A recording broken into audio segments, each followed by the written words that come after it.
بسم اللہ الرحمن الرحیم۔ ناظرین السلام علیکم۔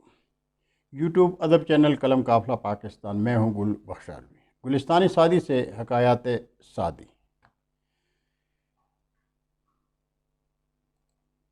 سعدی رحمۃ اللہ علیہ فرماتے ہیں کہ لقمان حکیم سے لوگوں نے پوچھا، آپ نے ادب کس سے سیکھا؟ آپ نے فرمایا، بے ادبوں سے۔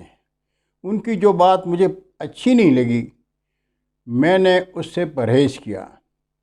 ہنسی مذاق میں بھی کوئی بات ایسی نہیں کی جس سے کوئی صاحب ہوش کوئی سبق نہ سیکھتا ہو۔ فرماتے ہیں کہ وہ پارسا جن کے پیش نظر خالق کی بجائے مخلوق ہو، نماز پڑھتے وقت یہ نہیں دیکھتے کہ کعبہ سامنے ہے یا پیچھے۔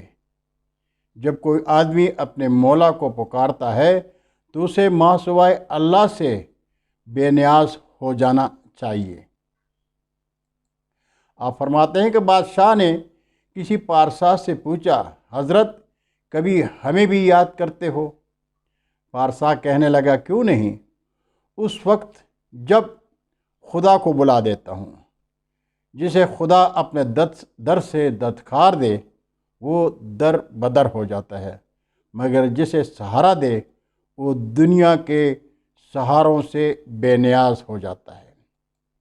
سعدی رحمۃ اللہ علیہ فرماتے ہیں کہ قوم میں کوئی ایک آدمی اگر حماقت کر بیٹھے تو پھر نہ کسی ایسے کی عزت باقی رہتی ہے اور نہ ویسے کی۔ حوض عرق گلاب سے کیوں نہ بھرا ہوا ہو، ایک کتا اس میں گھس کر اسے ناپاک اور پلید کر دیتا ہے۔ بہت شکریہ ناظرین،